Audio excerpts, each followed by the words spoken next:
Good evening. I'm very glad to be here and to see all of you guys who have joined us tonight. I don't have a lesson over Jesus' birth or him being fully man, fully God, but we will be going over fools and their folly, la la la la la la. And so, as we can tell, the passage of tonight will be Proverbs 26, verse 11, and it states, "As a dog returns to his own vomit, so a fool repeats his folly." And the reason this passage, I've always kind of had in the back of my head for a while, and I was like, I probably should do a personal study over this because this description just it amazes me on how vulgar it is, because I have a dog of my own and I have two cats. So not only does she eat her own vomit, she also eats the cat's, and it's very disgusting. And so the dog, she just keeps on doing it over and over again, and she doesn't know any better. And then here we see that description being compared to a fool and him repeating his folly. And so really the question that I have is, what is a fool? What characterizes you to be a fool? And so the Strong's definition, it's a Hebrew word, and it's properly that is figuratively stupid or silly. And the King James definition is one who is destitute of reasoning or an idiot. And so I believe there's a couple other definitions of a fool, and some of them describe a wicked person. So a wicked person would be a fool, but then a righteous person wouldn't, or a good person wouldn't. But this one, there's no distinction between the just and the unjust. And I think that is very important that you draw that to your minds, because it's not that only a really bad person can be acting as this dog returning to his vomit, but it could be one of us, including myself. And that's what I've realized when I was doing this study. But so there's no distinction, and anyone can be a fool in this context. And so now that we know that we are at risk of being a fool, I would like to kind of go over the three characteristics that I found that these fools have. The first one we can see in Proverbs 1, verse 22 states, "How long, you simple ones, will you love simplicity? For scorners delight in their scorning, and fools hate knowledge." And so this is the same fool being used in Proverbs 26 and 11, and it states that they hate knowledge. They just don't like it, they don't necessarily listen to it, and they don't go seeking for it. The next one in Proverbs 23, verse 9 states, "Do not speak in the hearing of a fool, for he will despise the wisdom of your words." So not only does he not like knowledge, he hates knowledge, but he also doesn't listen to correction or the wisdom of someone's words. And then lastly, the last characteristic that I found interesting was Proverbs 18, verse 2, and it states, "A fool has no delight in understanding." Again, they don't like knowledge, they don't go looking for it, but in expressing his own heart. So they don't like to search for knowledge or wisdom, but what they like to do is expressing their own heart. And again, hate knowledge, Proverbs 1, verse 22, despises correction and wisdom, Proverbs 23, verse 9, and they follow their own way, Proverbs 18, verse 2. And I feel like we can find these characteristics in our own lives. I know I can. I like to follow my own way. I don't like to be told that I'm wrong, and I like to do what I want sometimes. And I don't really take to correction very well, but I guess that's kind of what makes us a fool sometime. And an example of this, of especially like a just person or righteous person being a fool, is King Solomon. I think that's a great example of that. Here's a very brief outlining of how he was before he made his mistake that we will go over. But we see that in 1 Kings chapter 3, Solomon, he becomes king, and God asks him one thing, "What do you want?" And he requests wisdom.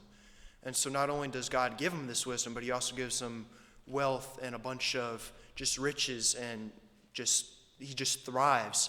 And he continues to go on doing great things. In 1 Kings chapter 6, he builds the temple. And on the back half of 1 Kings chapter 9, it goes over some of other Solomon's accomplishments. And you can read those through chapter 3 through verse 9. He's been very successful, and he's been a just man.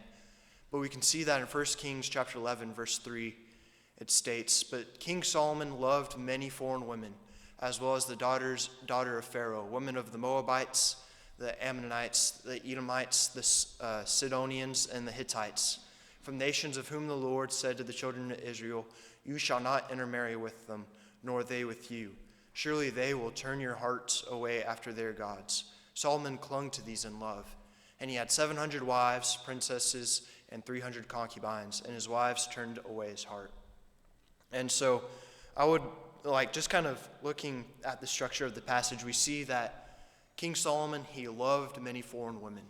And now I think Solomon knew that he wasn't supposed to intermarry with them, but he could have also been not familiar with it. So he just didn't look for knowledge.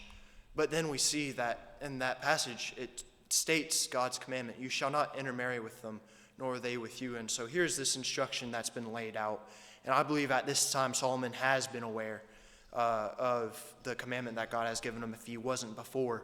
So not only he could have not known knowledge, and then he knew, and he just didn't listen, and he continued to cling to those in love. And he not only did it, he didn't just have one extra wife or one extra concubine. He had 700 wives and 300 concubines, so he failed at least 1,000 times. And that's kind of the image of a dog returning to his vomit.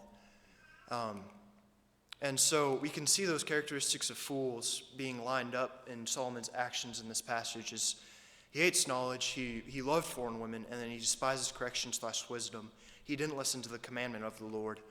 And then he follows his own way, and he continued to love foreign women, not once, not twice, but repeatedly. And so I think the reason why he stumbled a lot was because he began to choose what he wanted to do. It stated he loved foreign women. It wasn't like God loved foreign women. It was Solomon, and he chose his own wants.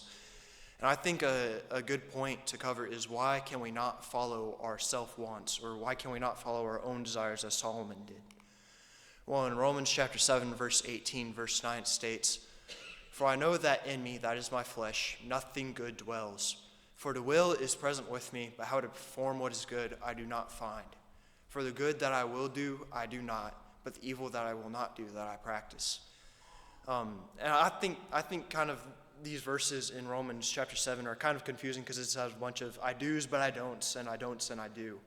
But he's stating that, for I know that is in me, my flesh, so in my flesh nothing good dwells. And for to will is present with me, and he's talking about the will to do good. So for the will to do good is present with me, but how to perform what is good, I can't find, because everything that is in his flesh, like nothing good dwells, everything's bad. And so for the good that I will to do, I do not, but the evil that I will not to do, that I practice. And so when we follow our self-wants and our fleshly desires, we're following the tendency of our flesh where evil just reigns and nothing good dwells. And so we can't follow our own selves because it's not good. It's of the world, The lust of the eyes, the lust of the flesh, and the pride of life is not of the Father, but is of this world. And so the next question is, if we can't find wisdom in ourselves, where can we find it? Where can we find this correction and this knowledge that we've been lacking? And I believe a good verse to start is Proverbs chapter 1, verse 7. And it states, the fear of the Lord is the beginning of knowledge, but fools despise wisdom and instruction. And so if we are wanting to not hate knowledge, to not despise correction, but to know and to chase, we need to begin with the fear of the Lord. And that's kind of a like an interesting phase. Like, how does a fear of something make me more knowledgeable or more wise, But I believe that a good way to explain this is Psalms 25, verses 8 and 9. It states, good and upright is the Lord, therefore he teaches sinners in the way. The humble he guides in justice, and the humble he teaches his way. And so the definition of fear used in Proverbs 1, it's not necessarily like it could be that, like you could be like deathly afraid of God, but it's also like a reverence, like you hold him to a higher standard. And so just thinking about someone that I would reverence other than God, I think is my dad, He's in the Air Force, so he likes to say that he has thunder in his lungs. And so if we're in trouble, he'll chew us out. And yeah, there is a part of me that is like afraid of that because he does have thunder in his lungs, but there's also a part of me that he's my dad and I should listen to him because he is my authority figure. And so whenever we fear the Lord in that sense, we end up humbling ourselves to that person we fear. So I'll humble myself in front of my dad, and same wise I'll humble myself in front of God. And in return, he will guide us in justice and he will teach us his ways. And so the fear of the Lord is the beginning of wisdom, because if we humble ourselves, he will guide us and he will teach us his ways. And so some steps that we can do and take into fearing God. Proverbs 3 verses 5 through 8 states, "Trust in the Lord with all your heart and lean not on your own understanding. In all your ways acknowledge him, and he shall direct your paths. Do not be wise in your own eyes, but fear the Lord and depart from evil. It will be health to your flesh and strength to your bones." And so this is one verse that I really cling to whenever I'm just in a rough spot. But it just gives us a bunch of these commands to do in respect to the Lord. So we're supposed to trust in the Lord with all of our heart. And the reason why we do it with all of our heart is because, as we've gone over, our body, it's fleshly. There's nothing good dwells. So why would we trust in ourselves instead of trusting in God? So we need to trust in the Lord with all our heart, and that means to follow his commandments and to obey them, and to not lean on your own understanding. If you go back to the comparison of the dog and the vomit, that dog doesn't know any better. It's just thinking food. It doesn't, he doesn't think any. And instead of leaning on its own understanding, it should probably listen to the owner grabbing it by its leash, So instead of leaning on our own understanding, we should listen to the commandments that God has for us. And in all your ways, acknowledge him, and just kind of give him, the way I kind of think of that verse is just acknowledge him into everything you do and kind of give him the credit, but also just make sure you're doing everything to acknowledge him and for his glory. And then do not be wise in your own eyes. Again, kind of on that, lean not on your own understanding. Just make sure that you are not trusting yourself, because if you trust yourself, you're going to follow in your own ways. And lastly, fear the Lord and to depart from evil, because you hold him at that reverence and at that higher standard. And the results of fearing God is that he shall direct your paths. He will set your paths for you, so you won't be repeating your folly. You won't be going back to those own ways, but you'll be set apart onto the path that God wants you to be. And then it'll be health to your flesh and strength to your bones. And I believe that's saying that it'll do better for you in the long run, instead of going down the worldly paths and letting the world beat you up. And so in conclusion, I think if we were to gather something away from this short study that I prepared for tonight, it's to recognize the characteristics of a fool in your life.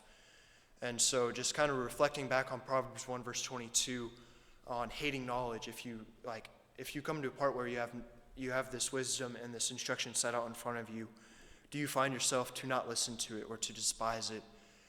And again, for verse 2, despising correction / wisdom in Proverbs 23 verse 9. And following your own way instead of God's in Proverbs 18 verse 2. And instead, once you find those characteristics of fools in your life, we need to understand that to get away from that is to understand that wisdom results from a fear / reverence of God, and that we do not want to trust in our own flesh, because in Romans 7 it's evil. There's nothing good dwells.